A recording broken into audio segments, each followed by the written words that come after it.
Hello everybody and welcome back to a brand new Elder Scrolls Online help video with me, Sherman. Today, guys, I'm going to be helping another in-game person with a character design because, like they said, they love to play their character in-game, but at the same time, they want to be able to play the rest of the content and feel like they can actually accomplish it without being weighted down with certain things. So, here you go. This is it. So I'm going to go over the build itself. So the person told me they were in Imperial Dragon Knight. I said, okay, I can work with that. That's easy. So as you can see, we have 21k magicka, 36k health, 23k stamina with an 894 magic recovery, 427 health recovery, 703 stamina recovery. We have a 1902 weapon damage with a 24% weapon critical, 19% spell critical with a 1335 spell damage. Now, our spell resistance is coming in at 21,785 with an 18,000 physical resistance, and that's unbuffed. When you buff up, this is what it looks like, so you guys can see. Oops. 24 and 27, and that's with the class's own buff for it. Now, if you wanted to, you can use the Mage's Guild balance also as your thing for it, and this does cost you health to use, and it does put a debuff on you, but it does increase your resistances as well. 24, 27. We are using the Bloodspawn monster set. We'll get to that in a second, but let's go over these down here. We have Minor Slayer at all times because we are running Alkosh. We do have Ebon Armory, which gives us increased max health for us and our groups, and we are using Tri-Stat Food. So when you go over here and you look, you're going to see that I'm running Bloodspawn. This is atypical of most in-game tanks. We're running that on the we're running Ebon on the body, so full body. But we did something a little different. Now you can change this if you so choose. I like using Invigorating because, especially with this setup, because of the fact that Invigorating is going to give you extra health, magic, and stamina recovery. Yes, it's very small. It's only 11 per piece. But that 11 comes 33. That 33 stacks with whatever magic recovery stuff you already have. So this is with just base. This is just with the Mundustone that gives you, the Atronach Mundustone that gives you the extra recovery. So with that, we go to 894. And then we go to 703 stamina recovery. So when we use our tripods, you go up to 1,051 mag recovery and 838 stamina recovery. That's more than enough to keep this thing sustained while in a trial. Alright, so now going over the rest of the gear, we have 3 tri-stats on the big pieces. This is so we can multi-class into, or multi-roll into anything we need to be, a tank, a healer, a damage dealer. We also have on the smaller pieces, sturdy, so we can be a more effective tank, and also on our shield is sturdy with a tri-stat. This is where we get that more reflective, like I said, thing. Now on to the jewelry, the Alkosh set. The way I have this set up is I have 2 tri-runes with weapon damage. I know you guys are probably wondering why, because I'm running an infused block cost or shield play enchant here to give me that higher capability of blocking and stuff at a higher reduced cost.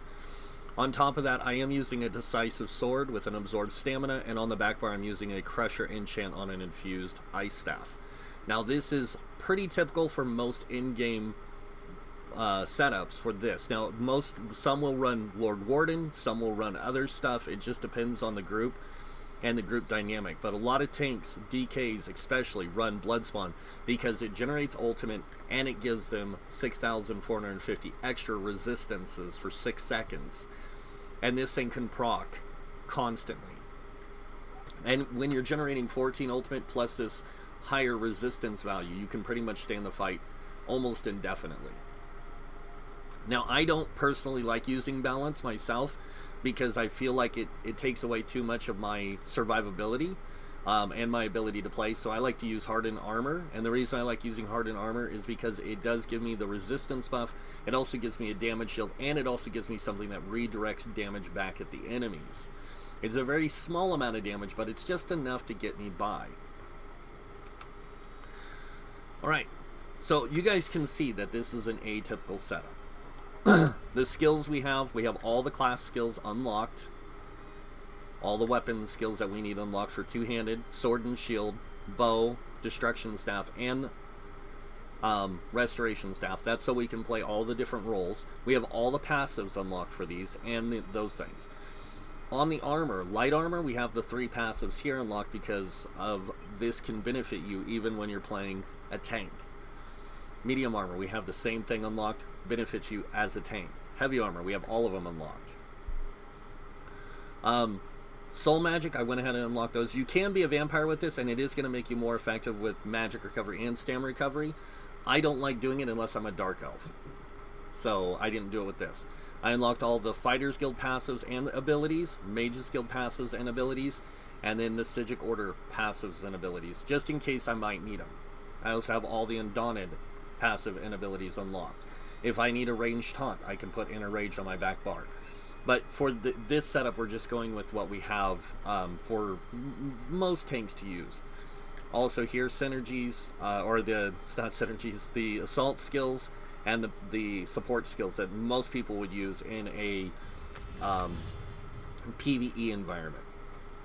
I chose the Imperial because that's what the person said they played, and as you can see, you gain increased experience with sword and shield, and increased gold gained. You also get max health by 2,000. You get max stamina by 2,000, and then you get red diamond, which reduces the cost of all your abilities by 3%. When you deal direct damage, you heal yourself for 366 and restore 333 magic and stamina. This effect can occur every 5 seconds. This also gets applied to the fact that you gain resources back every 2 seconds. So before we go any further, remember that reduced cost of 3%? Well, when you look at the armor, light armor gives you 2% reduced cost in magic abilities. Medium armor gives you 2% reduced cost in stamina abilities. So we get a 5% reduced cost in magic and stamina for being an Imperial. So that's a really nice balance, and with the way the skills are set up, it really gives us that really good flexibility.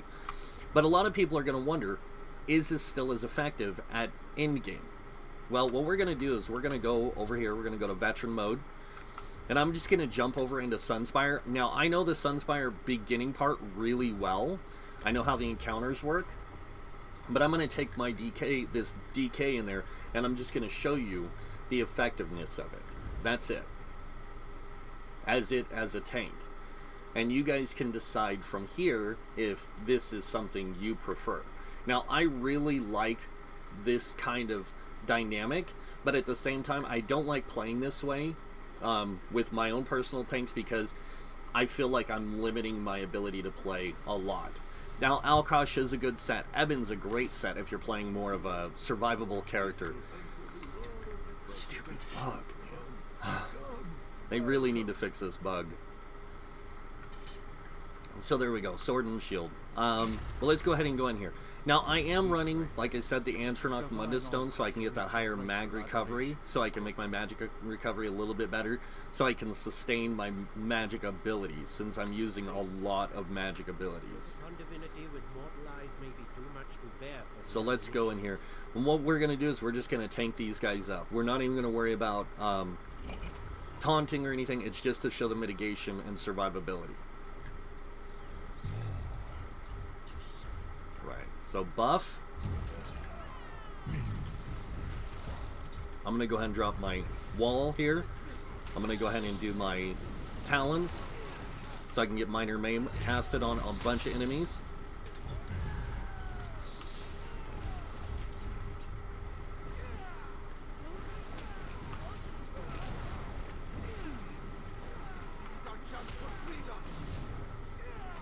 And you can see I'm running low on magicka. As soon as I use a tripod, boom. Get some resources back. And I'm also starting to get my recovery going on so I can actually sustain.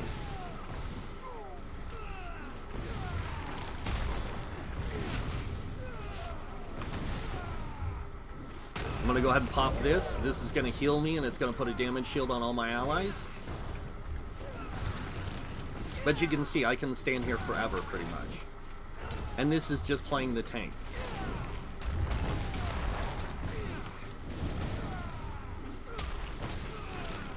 And if I do need resources on magic, I can always heavy attack. swap bars and then heal.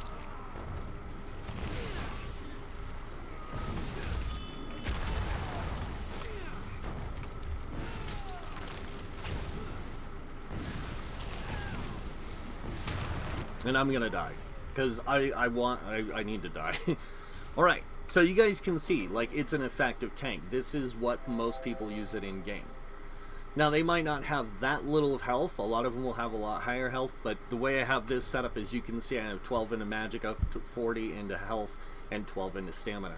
But I can respec that if I wanted to, and I can even go for more health. And I can just dump everything into health. And I will go to about 39, almost 40k.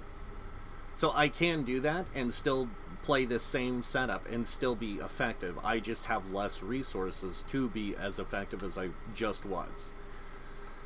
So that's playing this as a tank. Now, what about a damage dealer? Well, that's the part that I think a lot of people are getting confused by, is because they don't know exactly what it means to be a tank and a damage dealer at the same time. Like, how can I do that? Well, you've already got the basis. You're using Alkosh. It is a stamina base set, a stamina damage base set. Then you've got Bloodspawn, which is also a tank type set, but it's also something that gives you ultimate shit. Then you've got Eben, which makes you really tanky, just really survivable. So if you go back, we're going to go back here, we're going to reset some stuff. First thing I'm going to do is I'm going to put bow on the back bar, and on the front bar I'm going to go put a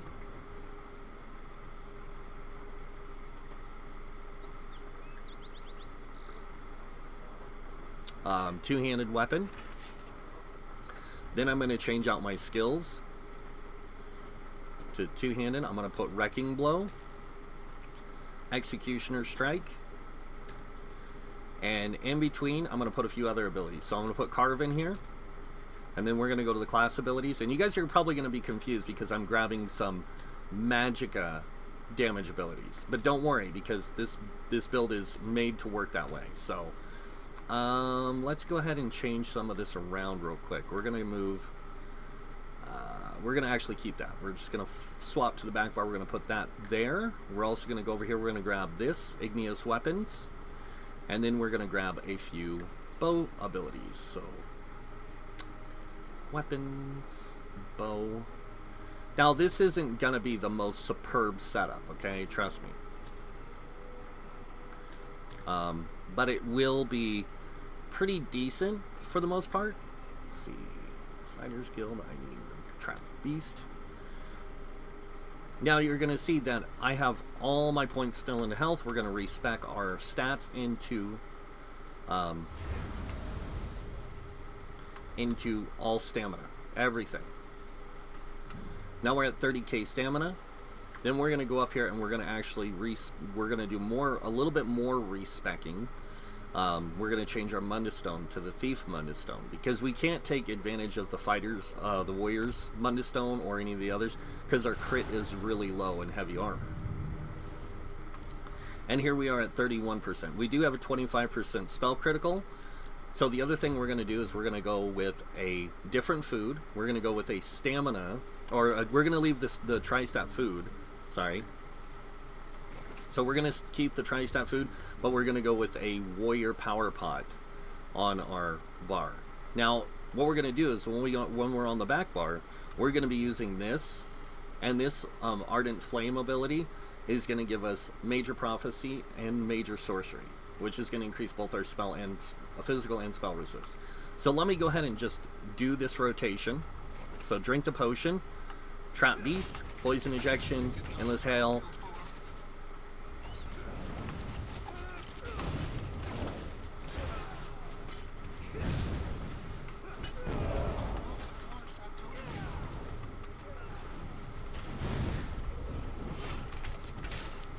I keep making mistakes here, sorry. Oh, 15k. Okay, so I'm gonna fix something real quick so I can get my stuff right real quick, and we're gonna actually grab the Fighters Guild Dawnbreaker. We're gonna drop it here as soon as I can, and then we're gonna put Standard of Might on the back bar.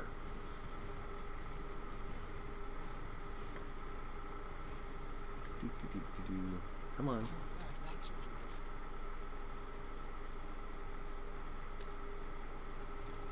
because I forgot to change that out. Also, we're going to change our CP from being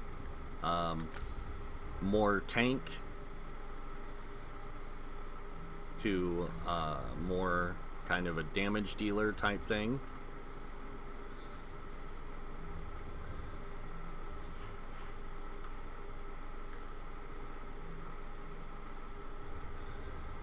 And we're going to leave that alone. We're going to leave that alone. We're going to just leave the rest of this alone. Okay? I know, awkward setup. But let's do this again. Now, if you're just playing Overland and you're not really wanting to do dungeons or anything like that, but you just want to have a character that can play the content,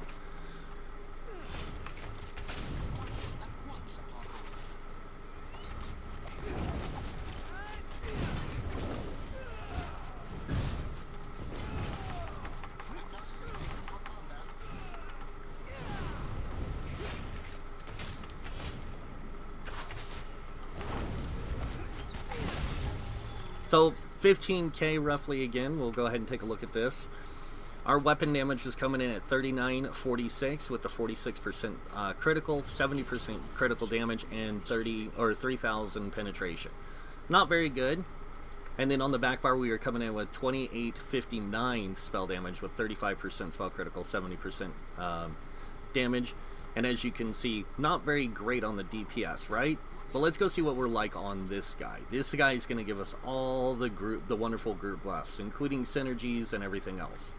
So, Potion, Trap Beast, and you got to remember, because I'm getting the synergies, I'm actually going to take advantage of Alkosh now.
And that's 24k DPS. That's more than enough to play the content, almost 90% of the content in this game. That means playing all dungeons and trials, at least in veteran mode, and playing most of the overland content easily. So that's that. That's how you can set it up to be a tank. Now you guys are questioning, what about a healer? Well, the same thing. You just go in here, you equip a lightning staff, you equip a restoration staff, and as you can see, the lightning staff is infused with a magic absorb, and the back bar we have a weakening enchant on our resto staff. Now all we're going to do is reset our character to be more of a healer type instead of a damage dealer type. So I'm going to put Ardent Flames, that on the front bar. From Destruction Staff, I'm going to put this and this on the bar, but I'm also going to go to the Mages Guild, and I'm going to grab Inner Light.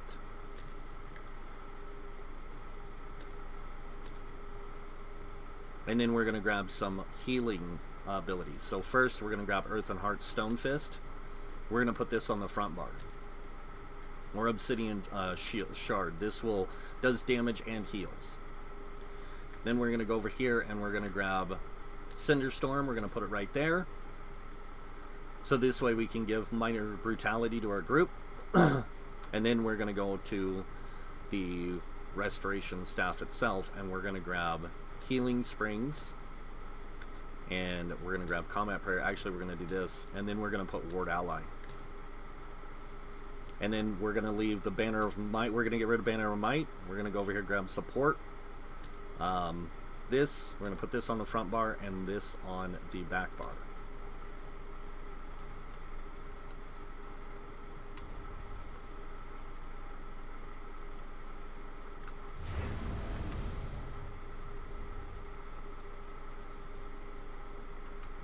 everything into Magicka, and then we're going to go over here and we're going to grab the same Mundus Stone we were using as a tank.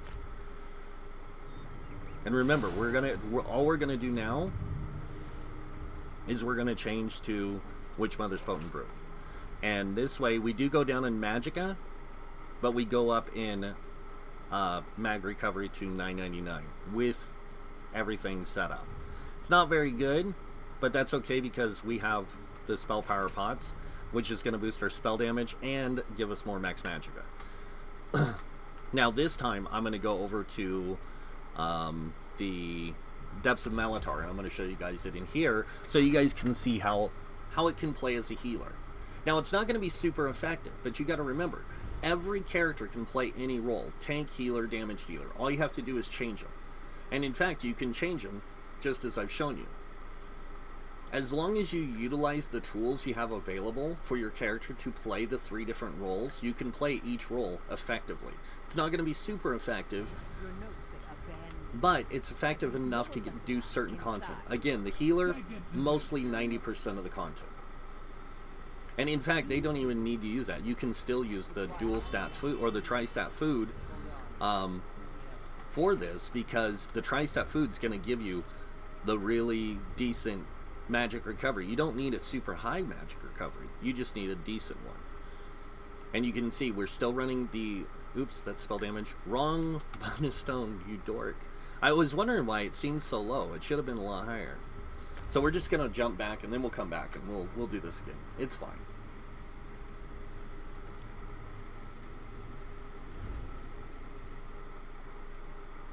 And yes, I did call myself a dork. I do that from time to time, especially when I make mistakes. Because I am a dork. But yeah, it turns out being quite the effective setup in the long run, because you do have that higher stamina pool. You can block better, but also now whenever you activate a synergy as the healer, you're going to get resources. Anytime you take damage, you're going to have a chance of proccing the different buffs on yourself, so you're still going to be effective.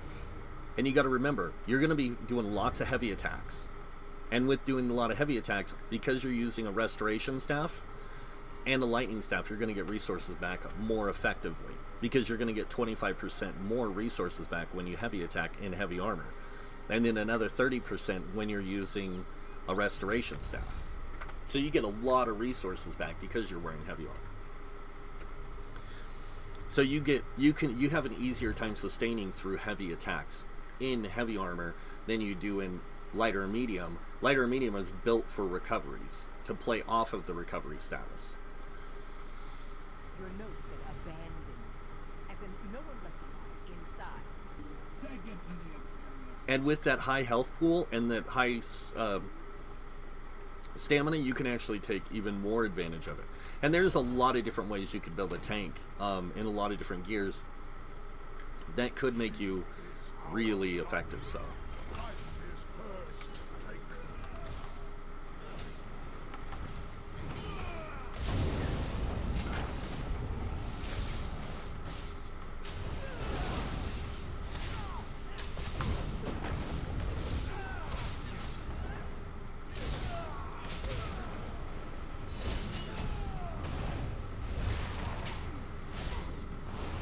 and the thing is with this, when you do a heavy attack, you get major mending for 3 seconds. Bam.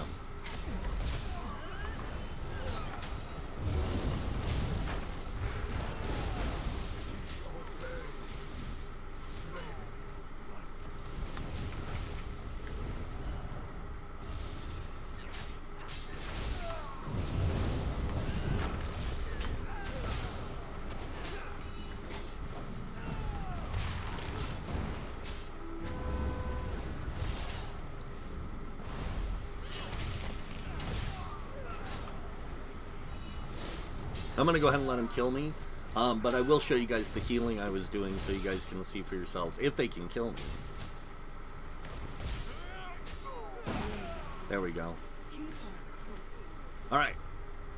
So now we'll Way Shrine, and then I'll go in F6. This is the healing I was doing, and you can see I was healing with Obsidian Shard for 13,000. Combat Prayer was crit healing for 9k, normally 4. Battle Roar was healing me, because whenever I activate a synergy, I heal myself.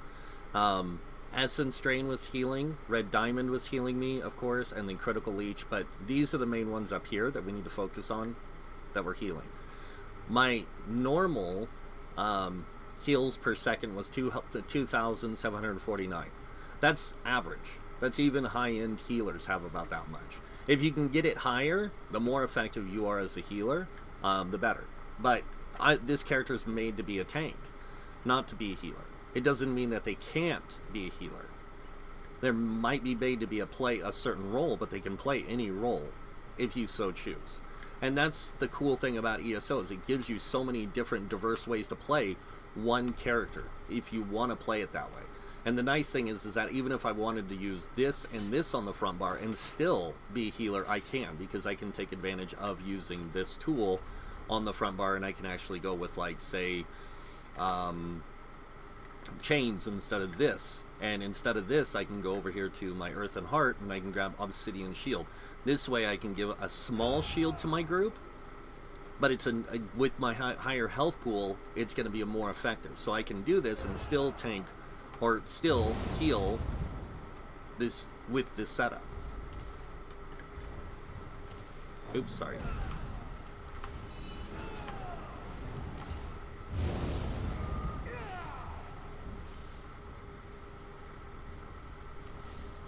And that's, like I said, that's the nice thing about playing this kind of character, is you can take advantage of every tool in the game if you want.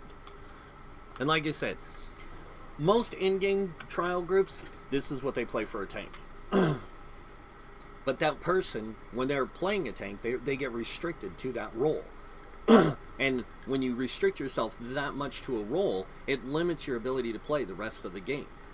And a lot of people don't like playing the rest of the game with a tank that does very little damage. So with this kind of setup, you can adjust it to have that, and you can still maintain blocking, even with this setup, because you still get a high block cost reduction. If you don't believe me, you can go do the calculations for yourself. I have a link in the description to Wooler's block cost calculator, so you guys can check for yourself. You can put in the same things. The 5 sturdy pieces, the sword and shield training, the 40 points into whatchamacallit, and then you can do the 1 infused block cost reduction and find out for yourself how much block cost you get. It's a lot. In fact, I think it's somewhere around maybe even 800. So, or it's less than 800. It's more like 600 and something is the cost, which isn't bad when you have 21,000 stamina as a tank. So, but you asked the question, wanted help. I decided to show you and kind of go over it so you can see for yourself on what you would like to do with your character. So if you want to do that, that's how you can do it. And this is how I prefer to play this character, with that much stamina and stuff. And as a tank, I still like to play with the same skills as all the other tanks, as any tank would. I would like to use sword and shield. Of course, this, we're going to go ahead and get rid of that. We're going to move this to the back bar like we had before, because I don't need to change anything. Between healer and this, like, I really don't need to change. I just need to change my tools around. And on the back bar, we're going to go Destruction Staff. Ice, Class, Ardent Flame, and then we need our class buff, and we're going to grab Talons. There we go. Now I'm ready to tank, because I have a lot more resources to tank with. 23k stamina, 36k health, 21k magicka. This is what I would use to tank a dungeon. Now in a trial, I might change some things. I might even change my CP around. You know, because I want to get more effectiveness out of my character in certain situations.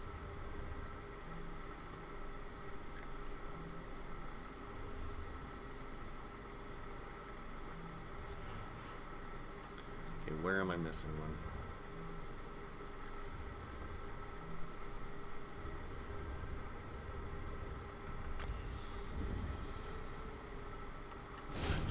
Oops, I forgot to grab my green dragon's blood.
But yeah, guys, I mean, I could sit here and just fight things all day long with this character because he just can't die. The DK is a really good tank.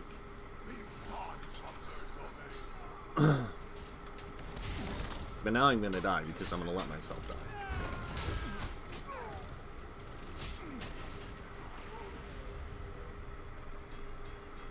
But yeah, that's pretty much it. Like, you can see, you can play anything you want with your character. You can play a tank, a healer, damage dealer. Doesn't matter the role or the design has a lot to do with it. The skills and abilities you unlock, how you choose to play your character from get-go, is going to decide whether or not you can be a tank more effectively, or a healer more effectively, or a damage dealer more effectively. It's all based on how you build your character. And that's it. So you guys know what that means. Or you guys should know what's coming next. If you like this video, go ahead and hit that like button. If you guys want to see more videos by me, you can subscribe. Other than that, I want to thank you all for watching. Until next time, have a wonderful day. And this guy might see you in game. Bye.